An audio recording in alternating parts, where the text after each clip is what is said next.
ప్రతిసారి bus no train no చేసేయడం నాకు కామన్ అయిపోయింది, కానీ ఈసారి ఏంటి ఇలా చేశాను? ఈ రోజు మన లైఫ్ రీసెట్ సిరీస్ లో డే 32 నా యాజ్ యూజువల్ రొటీన్ ని కంప్లీట్ చేసుకుని బ్రేక్ఫాస్ట్ ఫినిష్ చేశా. ఈవినింగ్ మనకి ట్రైన్ ఉన్నది కేఎస్ఆర్ నుండి, అదే సెంట్రల్ రైల్వే స్టేషన్ నుండి.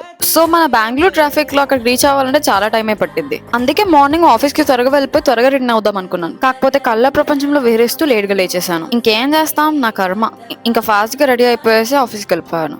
వర్క్ ఉండే చాలా, కాకపోతే ఎలాగోలా ఫినిష్ చేసేసి త్వరగా లంచ్ లో వచ్చేసి ఎగ్ ఫ్రైడ్ రైస్ చేసుకున్నాను. అలాగే ఈవినింగ్ కి డిన్నర్ కూడా ప్యాక్ చేసుకున్నాను. అండ్ ఐఆమ్ సచ్ అన్ ఆగంబా, అన్ని లాస్ట్ మినిటే. బట్ లక్కీలీ ఈసారి టైం కి స్టేషన్ కి రీచ్ అయ్యా. నార్మల్ గా సోలో జర్నీ అంటే బోర్ కొట్టాలి, నేను ఎప్పుడూ ఏదో ఒక మూవీ చూస్తూ ఉంటాను. కాకపోతే ఈసారి పక్కనే ఇద్దరు ట్విన్స్ ఉండే, వాళ్ళ అల్లరి చూసి టైం పాస్ అయిపోయింది. తర్వాత మూవీ కూడా కంప్లీట్ చేశాను అనుకోండి. డిన్నర్ కి మ్యాగీ ప్యాక్ చేసుకున్నా కానీ స్పూన్ మర్చిపోయా. ఇంకేం చేస్తాం, చేత్తో తినేసి సెటిల్ అయ్యా. మనం మార్నింగ్ 5 కి రీచ్ అయిపోతాం, అందుకని చెప్పేసి త్వరగా పడుకున్నాను. రేపటి నుండి ఇంట్లో మన లైఫ్ రీసెట్ ఎలా ఉంటుందో చూడడానికి నెక్స్ట్ ఎపిసోడ్స్ మిస్ అవ్వకండి. నేనైతే ఫుడ్ మిస్ అవ్వలేనబ్బా.